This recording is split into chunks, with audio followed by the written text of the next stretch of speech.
Well, hello, groovy souls.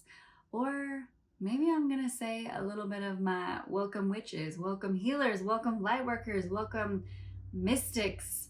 Today, I am your host, Nixie Marie, and we are going to be taking an enchanting journey down the rabbit hole of creating a very magical home. So, today is going to be a very mystical journey together here on the High Vibe Home podcast, where we are going to be focusing on transforming your living space into a haven of magic, high vibe energy, and divine inspiration. So grab your wands, light your candles, and let's make some magic together. So I have been on a journey of creating a magical home for quite some time. I feel like there's just a very palpable energy when you walk into a space and you can tell the residents and those who live there create magic in the space. There's just an aura about it, there's a vibe about it, there's a feeling about it, and it hits you on a very personal level. And I thought it would be fun today to explore ways that you can create this magic to cultivate a deeper sense of intention and ritual and energy into your space, because our homes, I believe, have the power to provide us with the greatest tool to manifesting our desires, to creating a container where we can truly feel, to where we can serve our clients, as healers, as light workers, as empaths, as mystics, as witches, as anyone who's been really called to or called forward into being of service for other beings on this planet as we're going through such a big transformational time.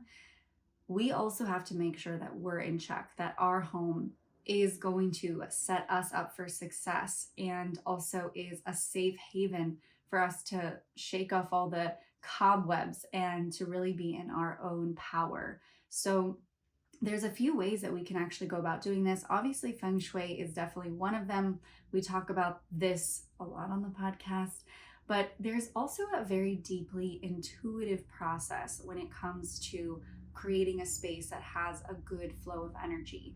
And one of the things that I always like to invite in anyone who's kind of going down this journey of creating good Feng Shui, or is just simply wanting to have a home that feels good, is that we focus on the feeling, on the intuition, how you actually feel inside of your space and inside of your home. Because there's a lot to be said for you coming into your space, or even a specific room in your home, and tuning into the feeling. How does it make you feel? How does it make you really want to be? Does it make you want to be in the space, or do you feel like instantly you want to exit and leave? So we're going to be playing off a couple different things today. One being your intuition, really practicing and understanding what it means to tap into your intuition and trust your body, trust your tool, this vessel that we actually do have that can be our greatest tool for divination and magic. And this is the vehicle, the vessel in which we can cultivate a space and an environment that actually sustains and supports us in the work that we're here to do.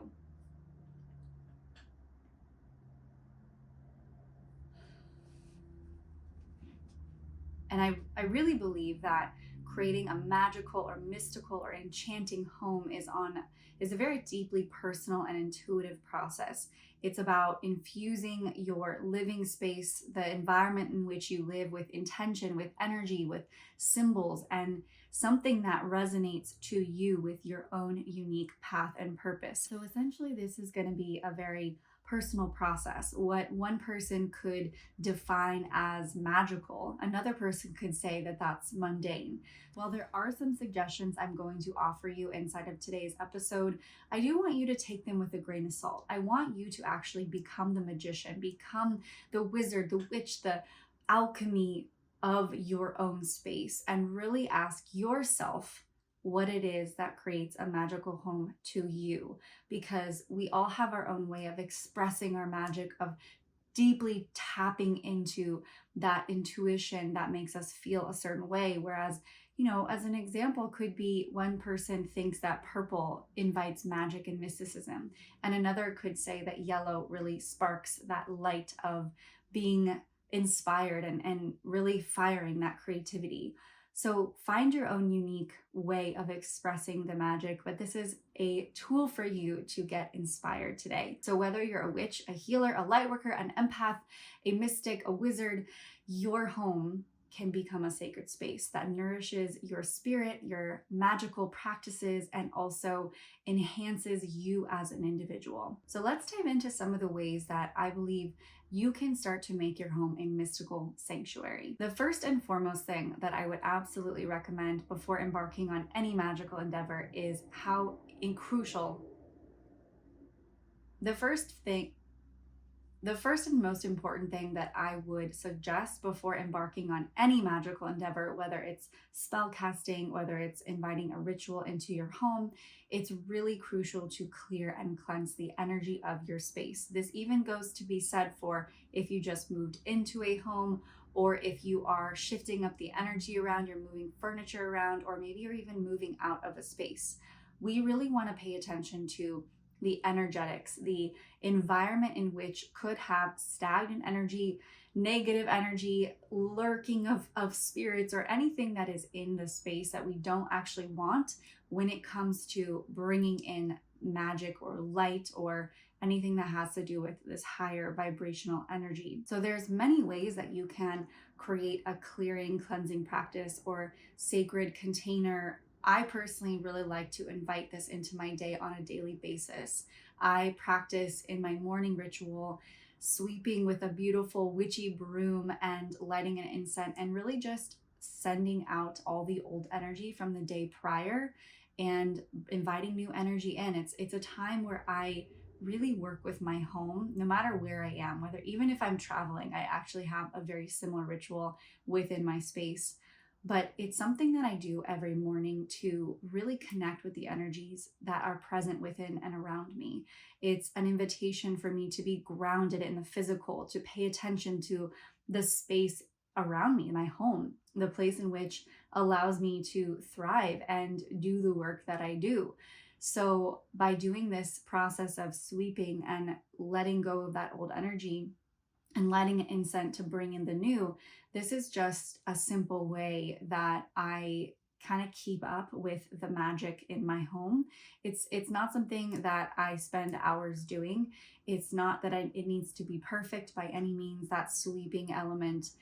It's really just something I picked up when I was exploring Buddhism and spiritual ecology and blending that into my path as a exploring witchcraft and really learning that there is magic in the broomstick. There is a history of magic that we actually utilize brooms to, whether they say we hid our magic or the monks would use it to sweep the temples to really remove all of the old energy from the previous day and welcome in new light, good flowing energy for anyone that was coming into that temple.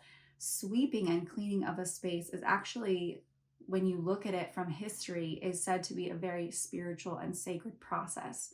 So this is something that is one of those simple daily mundane things that I turn into a magical chore.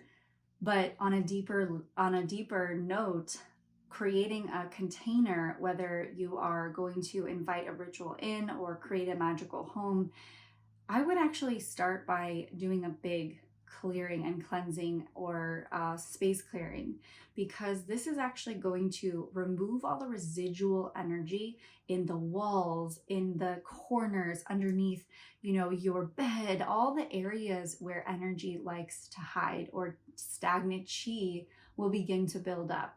So before you even begin to implement some tools or ways that you could create a magical home, doing a space clearing, I would absolutely recommend starting with first, because while the daily sweeping and the daily incense lighting or the daily sage burning is an absolutely beautiful process to have, we actually want to start with sort of creating a blank canvas. So by implementing this space clearing and really creating a ritual around it and inviting in the energy that you want into your space and asking for your home to be your extension of the things that you want to call in, an extension of how you want to show up in the world, an extension of your creativity and the outpouring personality that you have. And when you're home and you begin to forge that bond through this space clearing process, it allows you to really ground in your desires. And I think this has been like kind of the missing link, at least for me, when I first started studying, hearthcraft and magic in my space, and really inviting my home to be part of my rituals and be part of my life in a way that I could utilize, my walls to look like my vision boards, or utilize the colors in my space to invite in a feeling and a mood. Everything around us and in our environment, we make up within our thoughts, our emotions, our actions, our words. And so with that being said, when we're not intentional with those elements, we start to create an environment that it ends up just consuming us, and it actually ends up depleting us versus empowering us. So the first thing for you to start to do is by doing this space clearing, by removing all that energy. And if you're not really sure how to go about that, there are countless resources for you to really learn how to do proper space clearing. I do offer this as a service, but I also, when I do this, I actually, if it's virtual or in person, I do invite the individuals who live in the home to be part of the ceremony, because it is a ceremony. You're inviting in energy into your home, whether that be through chanting or mantras around the space, and you're also getting rid of any energy that is not in alignment with those vibrations that you're putting into your home. So with that being said, you can really tune into your own guide. You can really just do what works best for you and be your own, if I'm speaking to my fellow witches, healers, light workers, empaths, all of the ones who are already very tuned in and dialed into this type of work, you already know how to do this, right? And it could be an advancement on just lighting sage. And I do want to invite you into that too, is not just burning the sage and saying, I cleanse the space. I want you to use sound, use your voice, use mantras, use sage, use Palo Santo, use lavender bundles to dip in water and purify the space, use witch hazel, use all the things. Don't just resort to one component of this ritual. Really bring in things that allow you to raise the vibration of your space. And as you begin to do this space clearing ritual, you actually do want to start at the front door and move your way around your home clockwise, going into every room, every corner, every area at least 3 times with 3 different elements that you're going to use, whether that be a sound element, a scent, a water element, something that is going to help you anchor in the energies that you're bringing into the space. So this is such an important element to creating a container where you are going to feel more magical, because you are already initiating the ceremony with you and your home by starting to engage in the relationship with your space.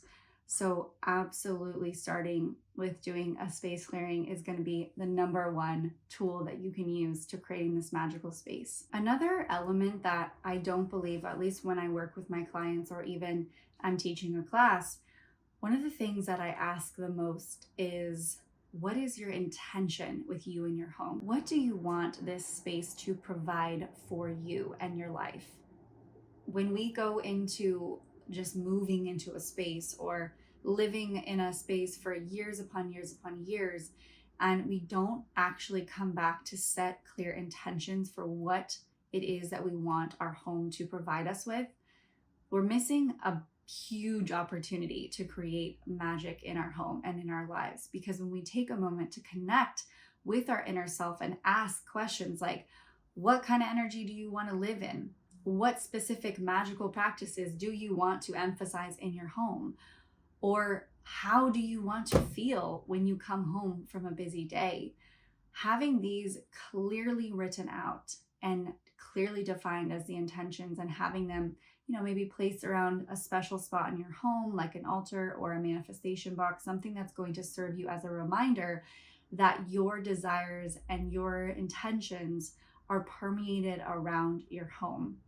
This is, again, something we gotta practice more and more. And if you haven't done this yet, now is a really great time to start setting your intentions with your space, allowing for your space to become that intention. I really believe wholeheartedly that our homes can become a vision board for our life. So when we have very clear intentions, because everything is about intention, when we look to the history of thought leaders and incredible books that were written by some of the most amazing authors of our time, the thing that they always speak to is our thoughts and our intentions, and how disciplined and focused we get and aim our arrow when we want to call something into our life.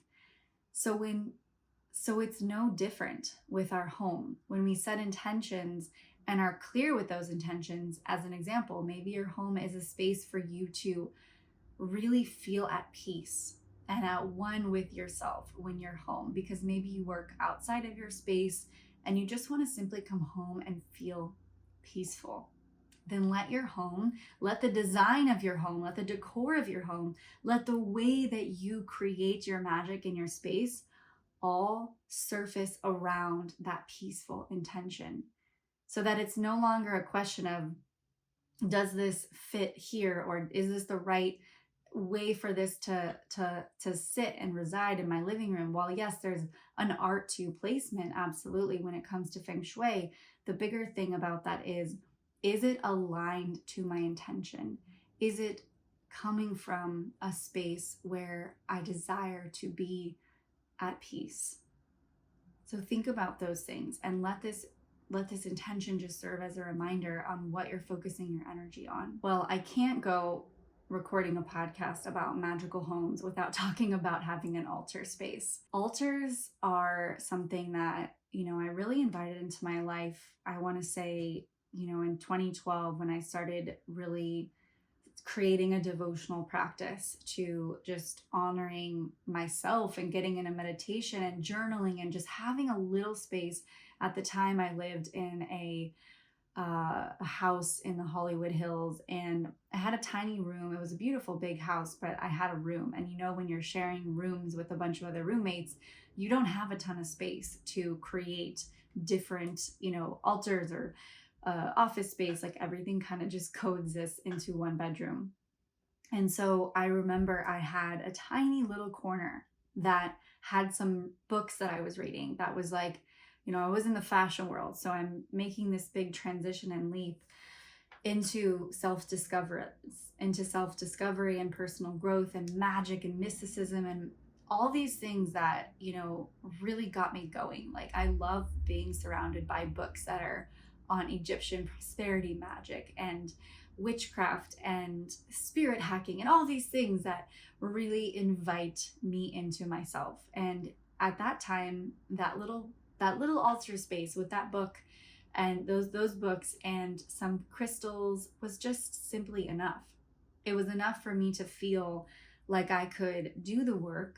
And that was when I started really getting into how to work and initiate myself as a witch or a believer of magic or a mystic. And I sat with the moon for 365 days for the whole year plus one, because that's how you initiate yourself, is you work with the lunar cycles for a full year and a day. And I actually just found, because I'm working through my process of moving out of my home now, I'm going through all my notebooks, and I'm like, how do I even begin to, because we're kind of going through everything to get rid of everything so we can move to Mexico full time or travel. I mean, we're really undecided on what we're going to do, but that has not been revealed to us yet, quite yet. So as I go through a lot of my stuff and I no longer really resonate with a lot of things, I'm really pulling through. And the hard thing about getting rid of everything is that you have to go through everything. You can't just like throw all your things in a box and pack it away and say I'm moving. So I'm intentionally going through everything, going through my notebooks. I found my book of shadows, and I feel like this book is like my holy grail of my Bible. You know, I have so much juice in there. I have so much good like potions and spells and incantations and symbols and sigils and all these things that I was so deeply devoted to. And that altar space was what invited me into myself and to work with the moons for a year and a day.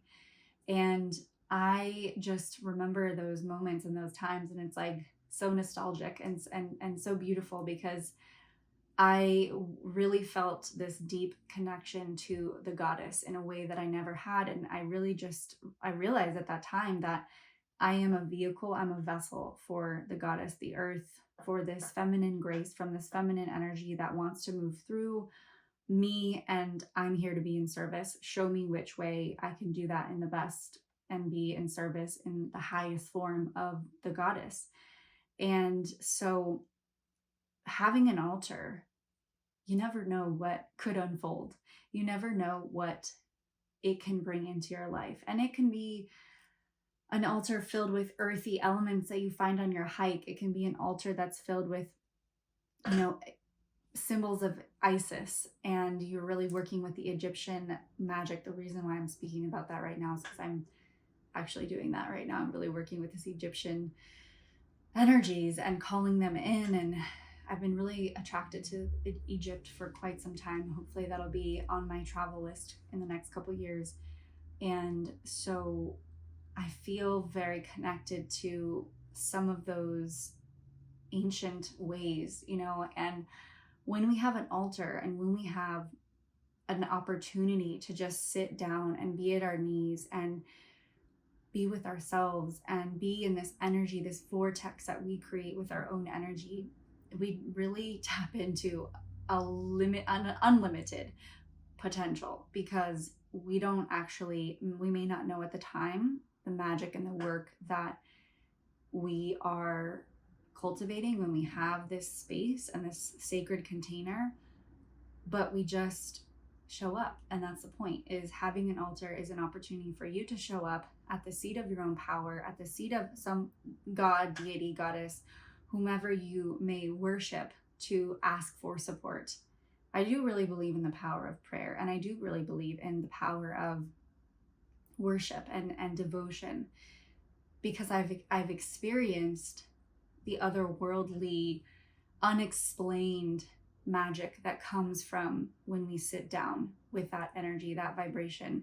Because a lot of times, whether it's, you know, we're praying or worshiping or singing or chanting to a deity or a god or a goddess, like, we may not know exactly who it is. Sometimes it just feels like there's something coming through. There's a channel, there's a message, there's a direct line of something bigger than what we can even explain coming through.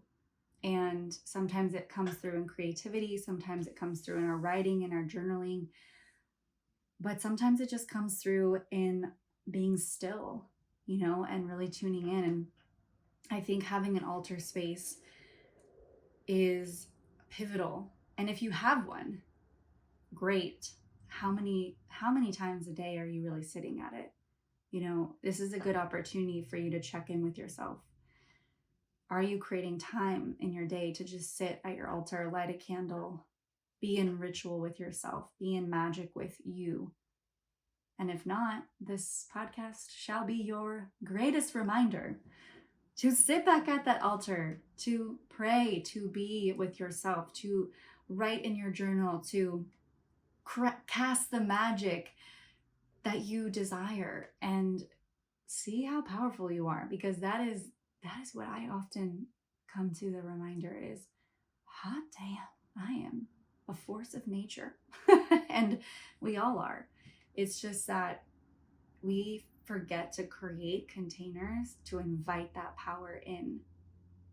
So if I haven't iterated the importance of having an altar, I hope that tangent really invites you into having one. And, you know, there's no really wrong or right way to create an altar.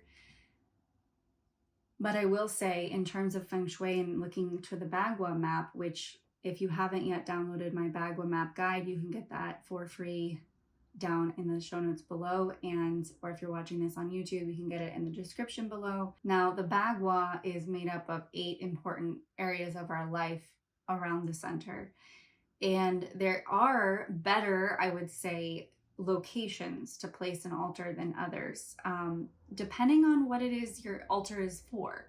So if you are looking to call in your partner, the Southwest Gua would be the best location for a romantic love altar. Now, we want to be mindful that this is really only used for, you know, love and relationships, and also love for yourself. But if you're going to be creating magic around, you know, success, career, finances, this is probably not the best place to have an altar that's going to be focused around multiple different intentions or desires. And so if you're looking to call in wealth, prosperity, abundance, the Southeast Gua or location in your home is going to be best for this. And if you're just looking to have like the best well-rounded location for your altar, generally the Northeast is the best area for this, because it is pertaining to your self-cultivation, your higher knowledge, your wisdom, and it's said to actually really be the best space for a meditation area.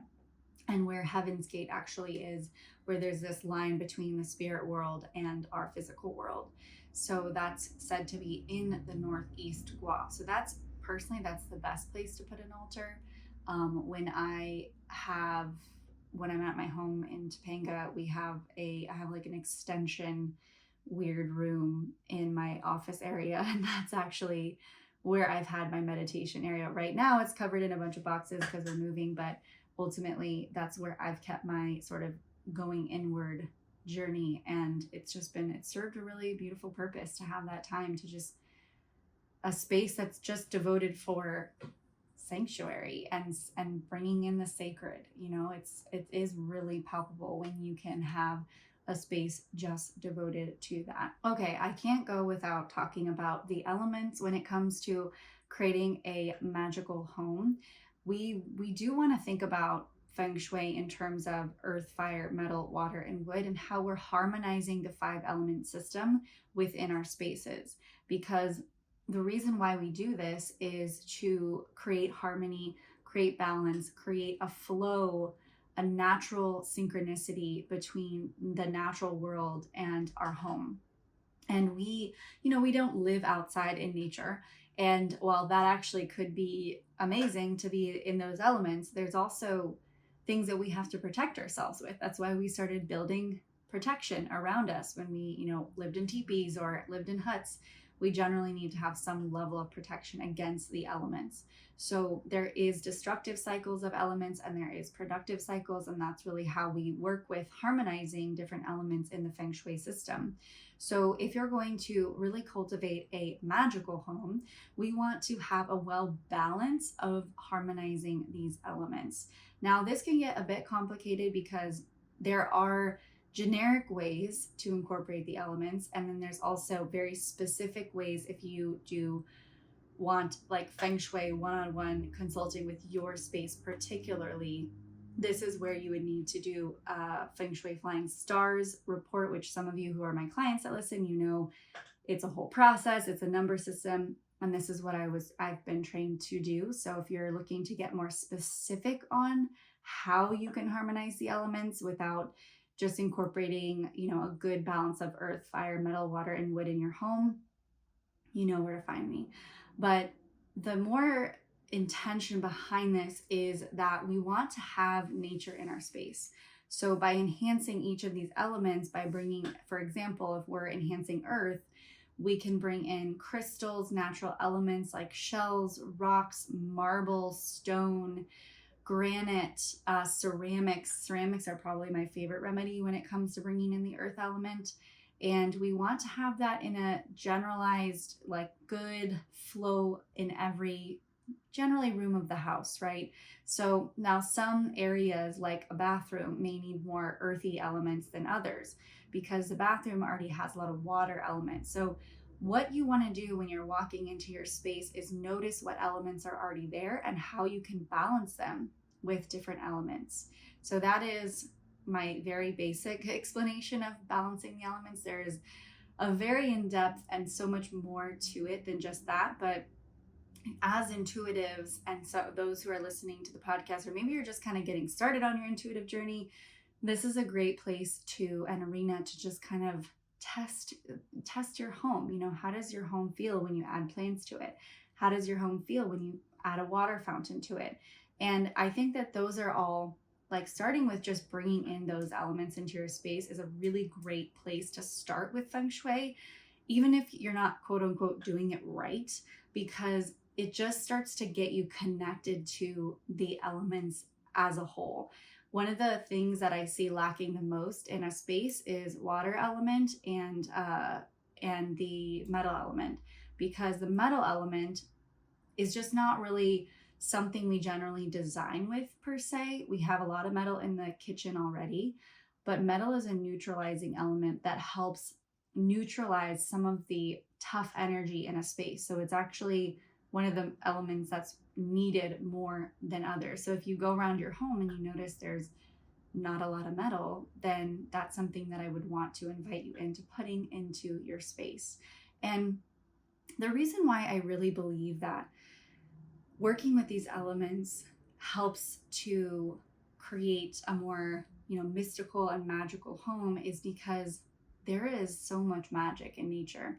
There is so much unexplained phenomena when it comes to how nature has this beautiful symbiosis and how it speaks to each other. And when you start to bring that into your space as an empath, someone who's sensitive, as someone who is constantly in service as a healer, or somebody who's really just on their path as a mystic and learning the esoteric, learning all these realms and playing with all these realms, we need to have the 5 elements in our home in order to feel grounded, because we're doing a lot of like meditation, we're doing chanting, we're doing breath work, all of these elements that help us get out of body, and the earth and these elements help us stay grounded. So this is a really great way to bring more grounding into your home. And the last element that I really want to bring in terms of cultivating this magical space is energy flow. In feng shui, we talk about qi, we talk about pranic energy, we talk about how to guide the qi, bring it into your space, and allow for it to be in a good flow of energy. And this is very, very vital and crucial for the overall like positive homeostasis of your home and how to create an environment that isn't stagnant. I don't know about you, but I don't really think stagnant energy is going to support our spell work or our desires or manifestation. And the biggest thing I see in the gap of really anchoring our desires is that there's clutter everywhere in a space. There's things that are all over kind of blocking the energy flow. When you walk in and open a door, there's something behind the door blocking the energy flow. So I really want to invite you into your space in a way that your body listens to where the energy is flowing. You can also measure the energy flow with divination tools such as dowsing rods or pendulums, but you are also your greatest tool. So allowing your body to tune into where the energy is moving by just simply asking yourself, where do I want to be guided right now? Are you feeling like your home is inviting you in? Does it feel like you're being invited into every space of your home? Or is there obstructions in the way where you can't really get upstairs or get behind that cabinet or get into your closets because there's just so much stuffed inside of there? This is very important when it comes to wanting to call in more. We cannot call in things we truly desire, things that we are truly feeling that we wish to have in a sense that feels of our most like alignment, things that we know on a soul level. We are avoiding, we are deflecting, we are playing small because we are allowing all of the things to pile up. We're allowing for all the clutter to become obstructions. We're allowing, because we're really, really good at self-sabotaging. We're really, really good at convincing ourselves that either we're not worthy of that big raise or we're not capable of asking for more for our services, when we know damn well we provide some transformational healing value. We're really good at those things. And instead of that, I want to change the narrative. I want to instead say we're really good at being discerning. We're really good at asking for what we're worth. We're really good at creating space to invite the most aligned opportunities into our lives. We're really, really good at that. We're really, really, really, really, really getting so good and so clear at what we are calling in that is most connected to our most aligned, highest versions of ourselves.